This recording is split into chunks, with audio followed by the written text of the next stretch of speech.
मंडळी, आपल्या मुलीनं आपलं नाव उज्ज्वल करावं, आपल्या कुळाचं नाव उंच करावं अशी प्रत्येक पालकाची इच्छा असते.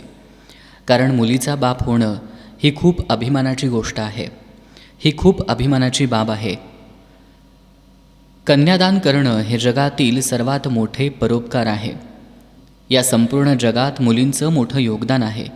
कारण मुलगी नसती तर हे सारं जगच अस्तित्वात आलं नसतं. मुलगी ही तिच्या आईवडिलांचा आणि कुटुंबाचा अभिमान असते. एक मुलगी बिघडल्यानं 2 कुटुंबांना शरमेनं मान खाली घालावी लागते. पहिले वडील, वडिलांचं कुटुंब आणि दुसरं म्हणजे सासरचं. सासू सासरे यांचं नाव, आदर, कीर्ती हे दोन्ही मातीत मिसळतात. मुलीचं चारित्र्य चांगलं बनवणं हे सर्व पालकांवर अवलंबून असतं. पालक आपल्या मुलींना चांगले संस्कार कसे देतात यावर अवलंबून आहे. गरुड पुराणात त्याबद्दल एक कथा आहे. कलिंगपूर गावात एक छोटंसं गाव होतं.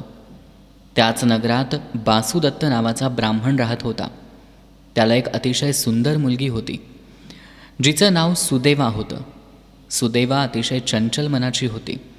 ती खूप सुंदर होती. सुदेवाला तिच्या आईवडिलांची ती खूप लाडकी होती. वडील बासुदत्त यांना त्यांच्या मुलीला स्वतःपासून वेगळं करायचं नव्हतं, कारण ते त्यांच्या मुलीशी खूप संलग्न होते. तिच्यावर त्यांचं खूप प्रेम होतं. त्यांनी तिचे इतके लाड केले की त्यानं आपल्या मुलीच्या प्रत्येक इच्छा पूर्ण केल्या आणि याचप्रमाणे त्याच्या मुलीला बिघडवलं, उद्धट स्वभावाची बनवलं. असं म्हणतात की खूप स्वातंत्र्य मुलांना मुक्त करतं आणि त्यांना बिघडवतं.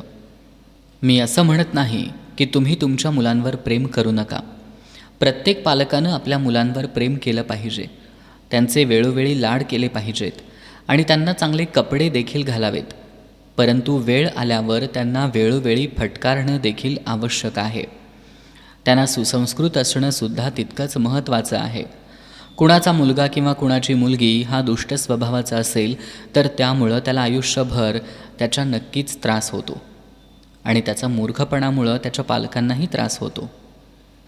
इथं बासुदत्ताची मुलगी प्रेमात वाढली आणि लग्नासाठी पात्र झाली. बासुदत्ताने एक गोष्ट विचार केला की मी माझ्या मुलीचं लग्न त्या माणसाशी करीन जो माझ्या घरी घरजावई म्हणून राहणार असेल. असा विचार करून बासुदत्त ब्राह्मणानं आपल्या मुलीचं लग्न उच्च कुळात केलं नाही. एक दिवशी बासुदत्ताच्या घरात एक भिकारी ब्राह्मण आला. तो खूप शिकलेला आणि वेदांमध्ये पारंगत होता. बासुदत्ताला तो भिकारी खूप आवडला. त्याचं नाव आणि कुळ विचारून त्यानं आपल्या मुलीचं लग्न त्या कौसुक गोत्री ब्राह्मणाशी लावलं आणि त्यांनी त्याच्यासमोर अट मांडली की लग्नानंतर तुला आमच्या मुलीला घेऊन इथंच राहावं लागेल. त्यानं बासुदत्ताला होकार दिला आणि अशा प्रकारे त्यांचं लग्न झालं. आता सुदैवाशी लग्न करून तिचा नवरा सुदैवाच्या वडिलांच्या घरी राहू लागला. सुदैवाचे वडील बासुदत्त हे ब्राह्मण होते. ते शहरातील एक अतिशय श्रीमंत माणूस होते. वडील खूप श्रीमंत आहेत असा विचार करून सुदैवा उद्धट स्वभावाची झाली होती. ती रोज नवऱ्याचा अपमान करत असते. नवऱ्याला उलट उत्तर करण्याची कोणतीच संधी सुदैवा सोडत नसे.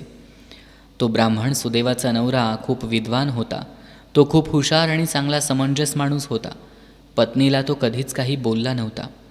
सुदैवानं कधीही पतीची सेवा केली नाही. उलट ती नेहमी पतीशी उद्धट बोलायची, कारण वडिलांच्या इथं राहिल्यामुळं ती बिनधास्त होती. कधीकधी ती नवऱ्याला टोमणा मारायची, माझ्या वडिलांच्या घरी राहून तुमचा उदरनिर्वाह चालतो. पत्नीचे रोजचे टोमणे ऐकून सुदैवाचा नवरा अस्वस्थ झाला आणि एक दिवशी तो तिला न सांगता घरातून निघून गेला. आपल्या जावयाच्या जाण्यानं बासुदत्ताला फार वाईट वाटलं. बासुदत्त विचार करू लागले की माझ्या मुलीच्या वाईट वागणुकीमुळं माझा जावई तिला सोडून गेला. माझ्या मुलीनं फार मोठं पाप केलं आहे, म्हणूनच माझ्या जाणकार आणि धार्मिक जावयानं तिला सोडलं आहे. माझी मुलगी कुळाचा नाश करणारी आहे याची जाणीव त्याला झाली. म्हणून म्हणतो, प्रत्येक आईवडिलांनी आपल्या मुलांवरती त्यांचे लाड कितपत करायचे आणि त्यांच्यावरती संस्कार कसे करायचे ह्या गोष्टींचा विचार करणं फार महत्त्वाचं आहे. नाहीतर तुमची मुलं वाया जाऊ शकतात. बासुदत्ताचं किंवा सुदैवाचं हे उदाहरण फक्त प्राथमिक आहे. अनेक घरांमध्ये हीच गोष्ट घडते. आपल्या मुलांना आपण वाढवताना त्यांच्यावरती संस्कार करणं विसरतो आणि त्यांचे फक्त लाडच करत राहतो. थोडंसं याचा विचार करणं गरजेचं आहे.